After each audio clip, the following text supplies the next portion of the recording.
बिस्मिल्लाहिर्रहमानिर्रहीम, अस्सलाम वालेकुम। दोस्तों, आपने रोज़ सुना होगा कि कोलेस्ट्रॉल बढ़ गया है या फिर जो है वो आपकी नालियाँ तंग हो गई हैं। लेकिन ये किस वजह से होता है?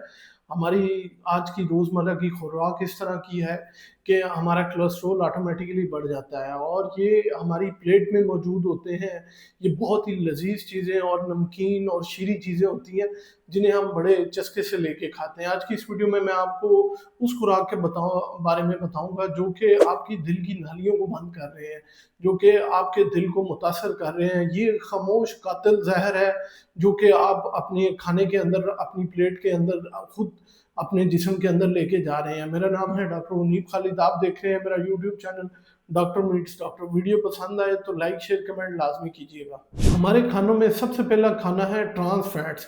ट्रांस फैट्स किस चीज़ों में होते हैं? ट्रांस फैट्स बेकरी आइटम्स में जितने बिस्किट, केक, चॉकलेट, इसके अलावा ये प्रोसेस्ड फूड के अंदर जितने भी ये गोश्त प्रोसेस्ड होते हैं, इनके अंदर ट्रांस फैट्स की मिकदार बहुत ज़्यादा होती है। आपके अंदर, जिस्म के अंदर जाके ये ट्रांस फैट्स क्या करते हैं, ये बिल्कुल एलडीएल लो डेंसिटी लिपोप्रोटीन में कन्वर्ट हो जाते हैं और जो आपका अच्छा कोलेस्ट्रॉल है, जिसे हाई डेंसिटी लिपोप्रोटीन्स कहते हैं, उनको जो है ख़त्म कर देते हैं, जिसकी वजह से आपकी खून की नालियाँ बंद होके हार्ट अटैक की वजह बनती है। दूसरे नंबर पे है इज़ाफ़ी शुगर या एडेड शुगर। ये किन में होती है? ये जितने हम सोडाज़ इस्तेमाल करते हैं, जितनी हम ये बोतलें वगैरह पीते हैं, इसके अलावा डब्बे के जो जूस हैं, चॉकलेट्स हैं, इनके अंदर जो है एडिड शुगर होती है और ये एडिड शुगर ही जो कि ज़ियाबतीस का जो है वो वजह बनती है। वजह ये है कि इनमें स्टार्च की मिकदार बहुत ज़्यादा होती है। ये जो है ये फ़ौरन से जाके जो है हमारी शुगर जो है उसको अप कर देते हैं। इसके बाद आप शुगर के मरीज़ होना शुरू हो जाते हैं,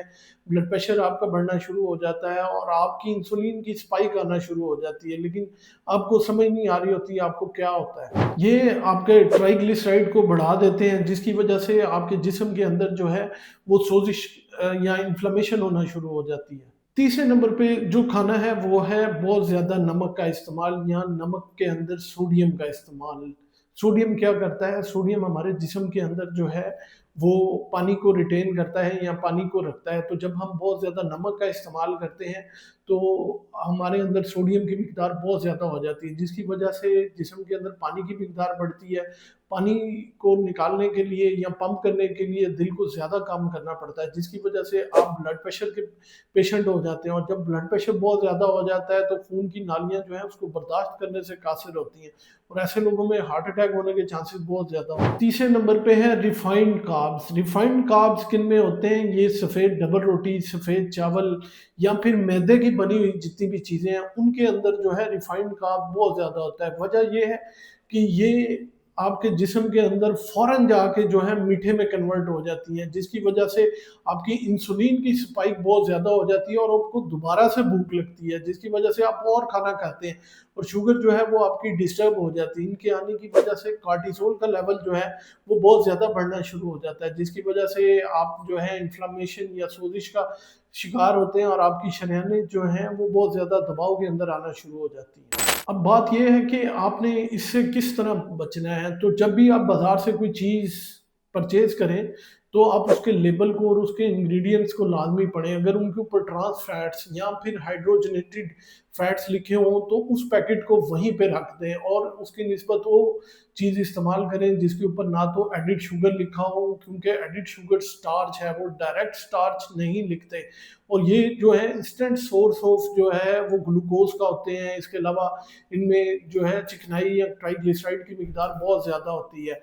दूसरे नंबर पे आप प्रोसेस्ड फूड से बचें, क्योंकि उनमें नमक की मिकदार बहुत ज़्यादा होती है, तो आप घर के खाने को जितना भी तरजीह दें उतनी ही बेहतर है। और नमक की जगह आप जो है वो कुदरती चीज़ें जिसमें पुदीना है, इसके अलावा कलवंजी है और जो है लहसुन है, इसका इस्तेमाल करें। इसके अलावा शुगर जो है वो अपने खाने से निकालें और उसके मुतबादिल जो है वो आप फल वगैरह जो है वो इस्तेमाल कर सकते हैं। डेली जो है 20 मिनट्स की वॉक आजकल में वो आपके जिस्म को बहुत ज़्यादा हरारत देगी। आजकल के इस सीज़न में जब सर्दी की मिकदार काफ़ी ज़्यादा है, तो हम पानी का मिकदार बहुत कम इस्तेमाल करते हैं। तो अपने जिस्म को हाइड्रेट करने के लिए एटलीस्ट 8 से 10 गिलास पानी के आजकल के सीज़न में लाज़मी इस्तेमाल करें। सेहतमंद चिकनाई लें जिनमें नट्स हैं, एक्स्ट्रा वर्जिन ऑलिव ऑयल या ऑलिव ऑयल का इस्तेमाल करें।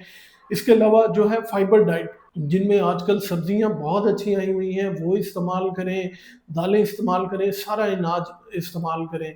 अपनी ज़िंदगी में थोड़ी सी तब्दीली ला के, थोड़ा सा अपने खाने को बेहतर करके आप जो है ये जितने भी ट्रांस फैट्स हैं, मीठा है, नमक है, इससे छुटकारा पाके ऑटोमेटिकली किसी भी दवाई से बचे बगैर जो है वो आप अपनी शरेयानों को जो है वो ठीक कर सकते हैं और दवाई के इस्तेमाल से बच सकते हैं। उम्मीद है ये मालूमात आपके लिए बहुत फ़ायदेमंद साबित होगी। अपना और अपने प्यारों का बहुत सा ख्याल रखिएगा, दुआ में याद रखिएगा।